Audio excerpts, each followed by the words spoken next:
नमस्कार, मैं योगाचार्य भरत एक बार पुनः आपका स्वागत है हमारे YouTube चैनल पर। आज हम लोग जानेंगे लोअर बैक पेन के बारे में। इस पार्ट 3 में हम लोग एक नए सीक्वेंस को सीखने वाले हैं। लोअर बैक पेन रिलीफ आसनों की सीरीज़ में हम लोग 5 आज प्रमुख आसनों को सीखेंगे जो आपके कमर के दर्द में बहुत ही ज़्यादा रामबाण सिद्ध होने वाले हैं। तो आइए जानते हैं इस 5 प्रमुख आसनों को जो आपके कमर के दर्द से निजात दिलाते हैं।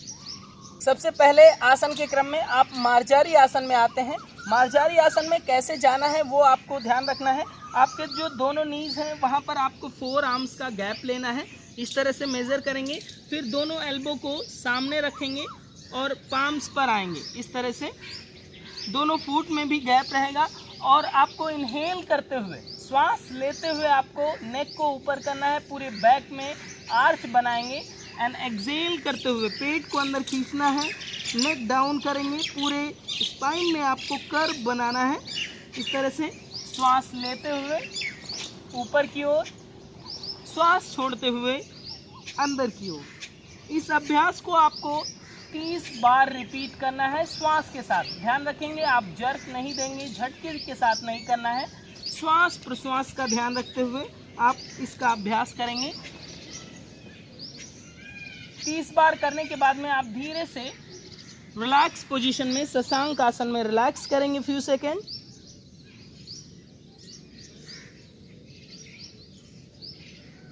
इसके बाद में आप दूसरे अभ्यास के लिए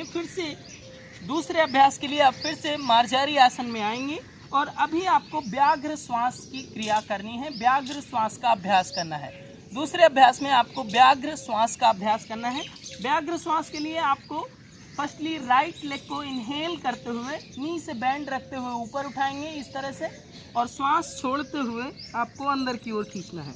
श्वास लेते हुए ऊपर, श्वास छोड़ते हुए नीचे की ओर। यहाँ पर ध्यान रखेंगे आपका पैर फ्लोर से टच नहीं होगा, ऊपर ही रखेंगे पैर को। श्वास लेते हुए ऊपर, श्वास छोड़ते हुए नीचे। एक पैर से आपको 20 बार इसका रिपीटेशन करना है, 20 बार इसको अभ्यास करना है। फिर दूसरे पैर से भी इसी अभ्यास को रिपीट करेंगे। श्वास लेते हुए ऊपर, श्वास छोड़ते हुए नीचे, श्वास लेते हुए ऊपर, श्वास छोड़ते हुए नीचे।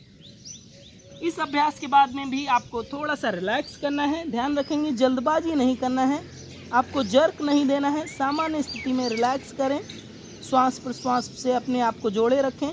तीसरे अभ्यास के लिए धीरे से फ्लोर पर लेट जाएंगे और आपको दोनों हाथों को कंधों के बराबर इस तरह से कर लेंगे। दोनों हाथ पाम्स आपके फ्लोर से टच होंगे। फिर आपको राइट लेग को ऊपर उठाना है। राइट लेग को ऊपर उठाने के बाद में लेफ्ट हैंड से बिग टो को इस तरह से होल्ड करेंगे और पैर को सीधा रखेंगे। फिर श्वास लेंगे लंबी गहरी और श्वास को छोड़ते हुए धीरे से नीचे ले जाएंगे। नेक को टर्न करेंगे अपोजिट डायरेक्शन में लाइक दिस। दूसरे पैर को सीधा रखने का प्रयास करें।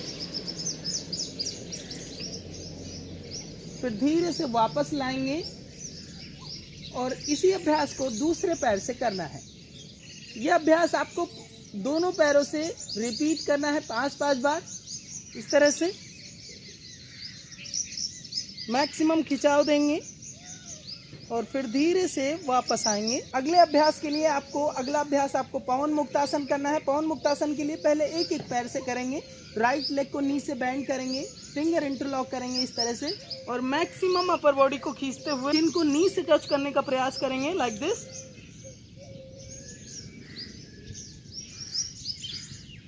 फिर फ्यू सेकेंड होल्ड करने के बाद रिलीज करेंगे। दूसरे पैर से इसी अभ्यास को रिपीट करेंगे लाइक दिस।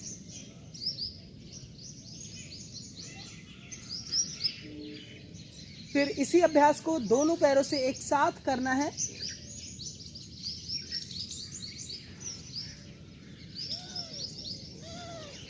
यह अभ्यास भी 5-5 बार रिपीट करना है आपको। लास्ट अभ्यास के लिए आपको धीरे से नीज को बैंड करना है। दोनों हाथ सीधे रहेंगे, फ्लोर से टच रहेंगे आपके। दोनों पैरों में कंधों के बराबर गैप करें और श्वास लेते हुए आपको हिप रीजन को ऊपर उठाना है लाइक दिस। श्वास छोड़ते हुए नीचे। ध्यान रखेंगे जर्क नहीं देंगे, बहुत ही सहजता से श्वास के साथ आपको इस अभ्यास को रिपीट करना है। श्वास छोड़ते हुए नीचे। इस अभ्यास को 20 बार करने के बाद में इसी आसन को होल्ड करेंगे। सेतुबंद आसन की स्थिति में ज़्यादा खिंचाव नहीं देना है। इस आसन में होल्ड करें और फिर से रिलैक्स करें। इन अभ्यासों को करने के बाद में आपको थोड़ी देर रिलैक्स करना है। पूरे शरीर को ढीला छोड़ दें। शवासन की स्थिति में आप रिलैक्स करें। जैसे कि आपने देखा, इन 5 अभ्यासों को आपने बहुत ही सहजता से आप कर भी सकते हैं और अपनी प्रैक्टिस में इन्वॉल्व कर सकते हैं। इससे पहले ये अभ्यास करने से पहले आपको पार्ट 1 और पार्ट 2 भी देखना चाहिए, क्योंकि उसमें हमने सीक्वेंस से आपको स्टेप बाय स्टेप ग्रोथ किस तरह से आपको करना है, प्रैक्टिस को किस तरह से इम्प्रूव करना है, वो सारे स्टेप बताए हैं। क्योंकि आने वाले सीरीज़ में भी इससे भी बेहतर हम सीरीज़ लेकर आ रहे हैं पार्ट 4 में, तो उसको भी आपको देखना है। तो इसके लिए आप हमारे चैनल को सब्सक्राइब कर सकते हैं ताकि नोटिफिकेशन मिलता रहे, क्योंकि हमारा उद्देश्य है भारत बैक पेन मुक्त होना चाहिए। हर एक भारतवासी में कोई ऐसा बैक पेन से रिलेटेड कोई समस्या ना रहे, इस उद्देश्य को लेकर हमारा चैनल कार्य कर रहा है। और आपके सहयोग की ज़रूरत है, जागरूकता की ज़रूरत है, क्योंकि हमारे चैनल से जुड़े रहें और इससे अधिक लाभ प्राप्त कर सकें। आज की यौगिक चर्चा में इतना ही। फिर मिलेंगे एक नए अभ्यास के साथ। तब तक के लिए बहुत बहुत धन्यवाद। आभार।